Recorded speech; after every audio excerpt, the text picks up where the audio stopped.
Welcome back. Right now we are going to focus on last minute travel. If you've been thinking, dreaming of a trip and you just are in the mood to go for it, well, you don't have to plan months and months in advance. I have Kelly Rizzo here from Hotwire to give us some tips on how you can save money and plan a great trip last minute. Kelly, thanks so much for joining us. How are you? Thanks for having me, Christine.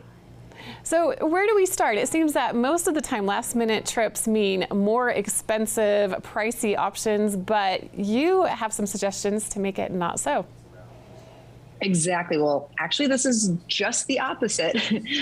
This is how you can book a quickie or a quick last minute spontaneous trip using Hotwire and their mystery hot rate deals to save a ton of money, especially on last minute travel, which is so great. So what Hotwire did is they just came up with their third annual Make It a Quickie Index. So they took all these data points and analyzed 350 cities to come up with the 40 top cities in America to take a quickie trip in.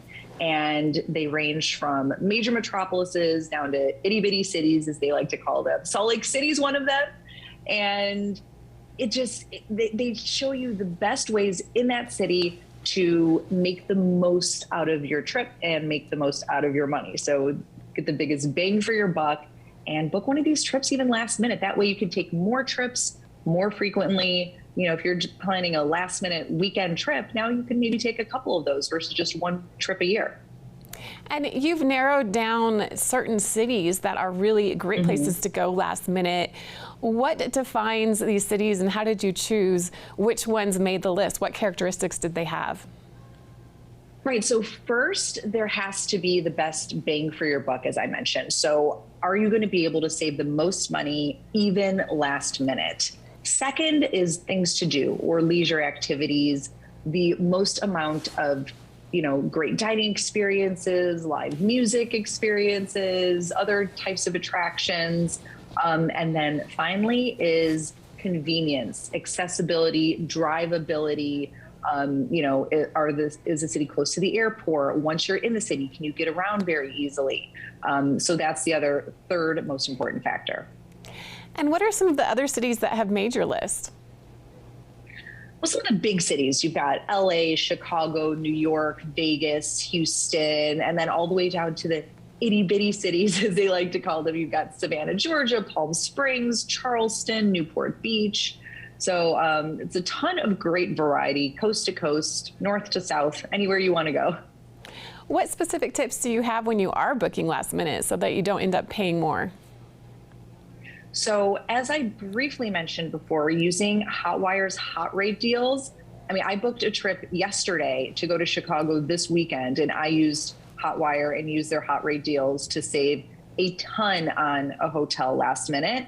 And see, the thing is, it's more like a mystery deal. So you don't know the exact hotel you're getting until after you actually book. But it works out great because you put in all the parameters that are most important to you, whether it's location, does the hotel have breakfast, or whatever the parameters are for you, you put those in so you're definitely getting the hotel and the location that you want, but then you don't know the exact hotel until you book. So it's a little surprise right after, but that's how you save a ton of money. And then you use that money to level up your trip and then make the most out of it in terms of maybe use that money for a spa trip or some extra dining experiences. And you're right, it's a fun surprise. Any other ideas on if people really want to have that control over it? How can they let that go to be able to just enjoy this short last minute trip? I think just know that by doing it this way, you can take a few more trips each year. And so, it's really at the point where you could just almost close your eyes and point to something on this list and end up with such a great city that you're going to love. And then that way, since it's not this huge commitment, you're doing it kind of last minute. There's so many cities to go to. You could go to Savannah, Georgia this weekend, and then a couple weeks from now, go to New York. So it really helps you be a little bit more flexible, a little more spontaneous, and then it ultimately gives you more choice. You're right. It seems like a win-win. Travel more, save money, and hopefully not have to plan for lots of time off of work. So many reasons to do this. Exactly. Kelly, where can we get more information? Just go to quickie.hotwire.com. The list of all the cities are there. And of course, that's how you can book as well. Well, thank you so much, Kelly Rizzo, for being here today. Really fun talking with you and looking forward to booking a last-minute trip. We'll be back with more right after this.